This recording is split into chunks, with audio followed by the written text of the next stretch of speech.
आज के टाइम में जब कॉन्फिडेंशियल इन्फॉर्मेशन भी इंटरनेट के जरिए एक्सचेंज की जा रही है और डेटा ही आज का मोस्ट प्रेशियस एसेट बन गया है, तब डेटा ब्रीच एक बहुत बड़ा चैलेंज बनकर सामने आया है।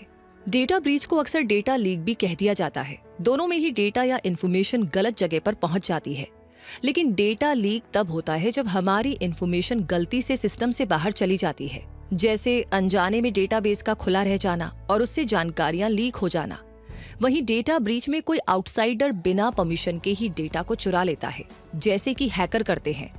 यानी डेटा ब्रीच में कोई जानबूझकर के डेटा पर अटैक करता है और डेटा लीक में गलती से डेटा बाहर चला जाता है। तो चलिए ये जान लेने के बाद अब डेटा ब्रीच के बारे में डिटेल में जानते हैं क्विक सपोर्ट पर। हर साल लाखों लोग डेटा ब्रीच का शिकार होते हैं। बड़ी बड़ी कंपनीज को मिलियंस डॉलर का नुकसान होता है एक डेटा ब्रीच से। ये डेटा ब्रीच एक साइबर अटैक होता है जिसमें हैकर किसी पर्सन या कंपनी का डेटा चुरा लेता है और उसे किसी और को बेच भी सकता है।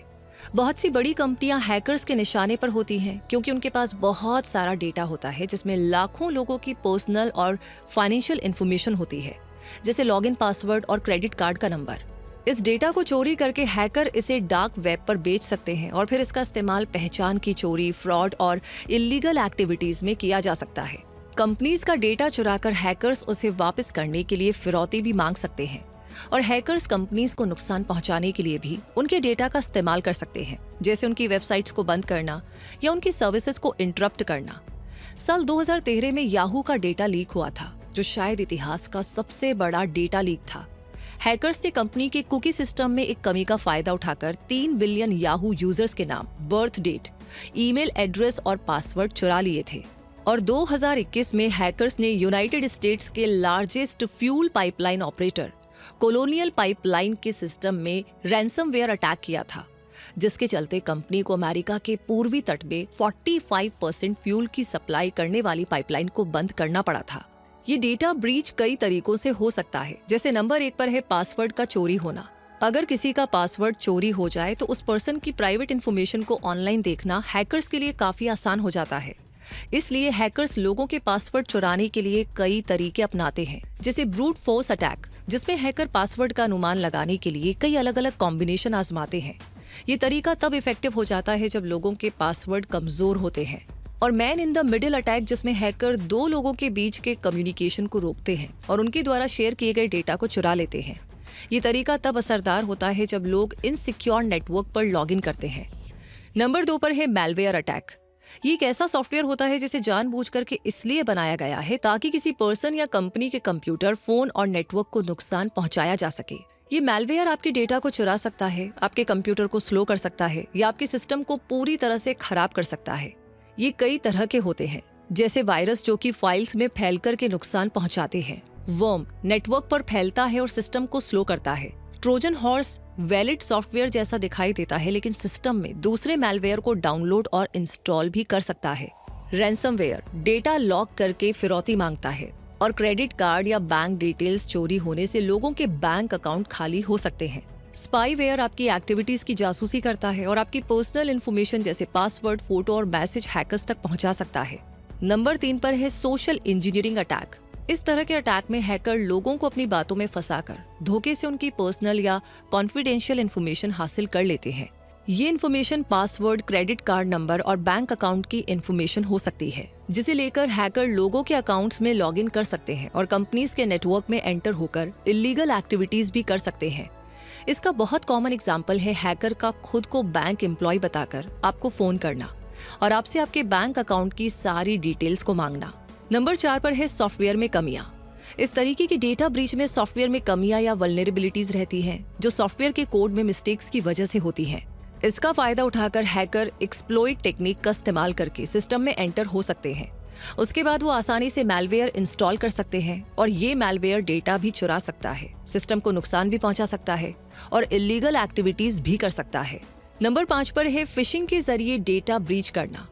इसमें हैकर असली जैसी दिखाई देने वाली नकली ईमेल या वेबसाइट को बनाते हैं। ये ईमेल अक्सर बैंक, सोशल मीडिया कंपनीज या ऑनलाइन शॉपिंग साइट से आए हुए लगते हैं। ईमेल में एक लिंक दिया जाता है जिस पर क्लिक करने पर नकली वेबसाइट खुलती है।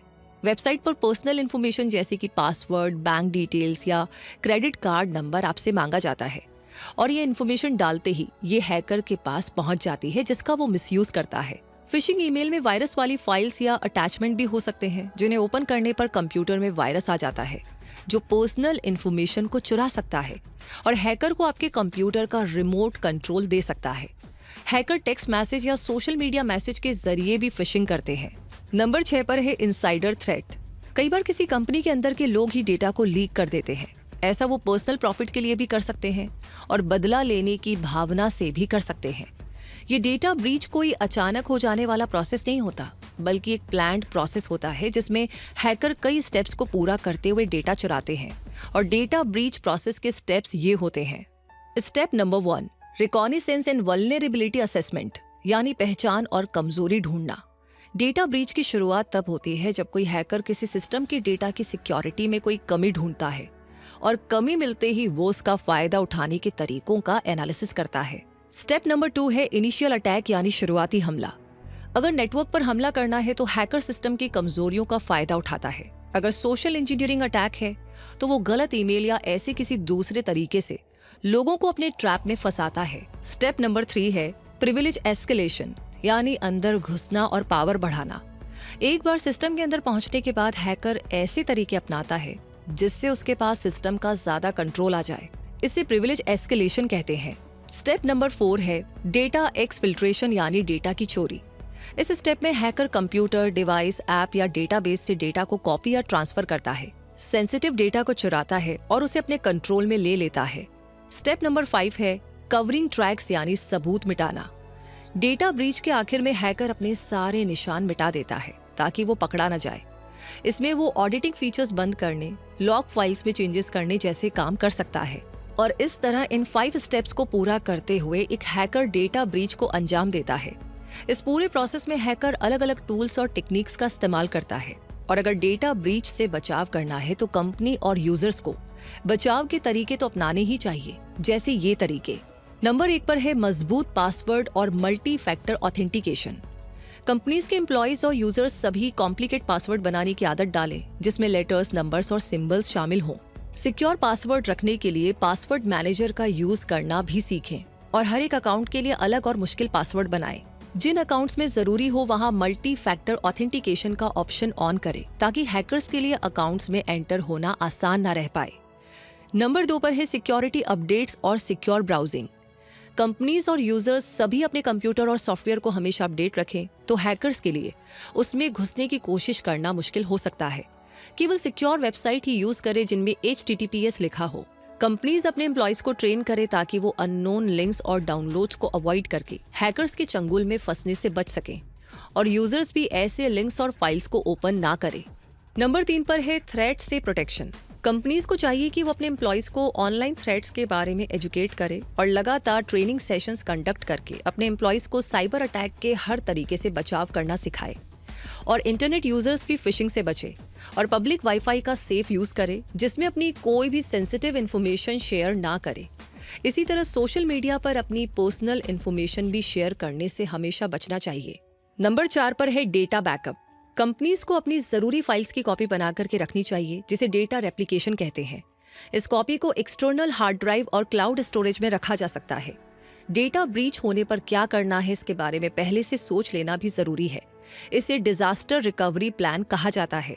इसी तरह कॉमन यूजर को भी अपनी जरूरी फाइल्स की कॉपी बना करके रखनी चाहिए, जिसे गूगल ड्राइव और ड्रॉपबॉक्स जैसे क्लाउड स्टोरेज में रखा जा सकता है। डेटा रिकवरी सॉफ्टवेयर का यूज करना भी आना चाहिए ताकि डेटा लॉस होने पर उसकी रिकवरी की जा सके। बैकअप वेरिफिकेशन भी काफी जरूरी है, इसलिए कॉपी को चेक करते रहना चाहिए कि वो ठीक से काम कर रही है या नहीं। बैकअप एन्क्रिप्शन भी किया जा सकता है, यानी कॉपी को लॉक करके भी रखा जा सकता है ताकि कोई और उसे देख ना सके। कॉपी को अलग अलग जगह रखने से एक जगह नुकसान होने पर भी डेटा को बचाया जा सकता है। इसे ऑफ साइट बैकअप कहते हैं। इस तरह इन सभी तरीकों को अपनाते हुए डेटा ब्रीच से होने वाले डेटा लॉस को रोका जा सकता है। तो आप हमें कमेंट सेक्शन में बताइए कि आप इनमें से कौन से तरीके ऑलरेडी अपनाते आए हैं, और साथ ही ये भी बताइए कि इस वीडियो के बारे में आपका क्या कहना है। ज़्यादा से ज़्यादा शेयर करना है इस वीडियो को, ये हमारी जिम्मेदारी है। लाइक ऑलरेडी कर दिया है तो कमेंट सेक्शन में आगे कौन सा सवाल है, कौन सा टॉपिक है जिस पर वीडियो देखना चाहते हैं, वो हमें लिख भेजिए। बाकी हमारा नॉलेज शेयरिंग का ये सिलसिला हमेशा यूं ही चलता रहे, उसके लिए क्विक सपोर्ट चैनल को सब्सक्राइब करके हमारी फैमिली का हिस्सा बनिए। बेल आइकन को प्रेस कर दीजिए ताकि नोटिफिकेशन आपको मिलते रहे। तब तक के लिए मैं रूबी पारिक आपसे कहूंगी कि हम मिलेंगे जल्दी ही और ऐसी जानकारियों के साथ। रखिए अपना बहुत सारा ध्यान, हमेशा अपने आप को अपडेट रखें, ग्रो करते रहे क्विक सपोर्ट के साथ। धन्यवाद।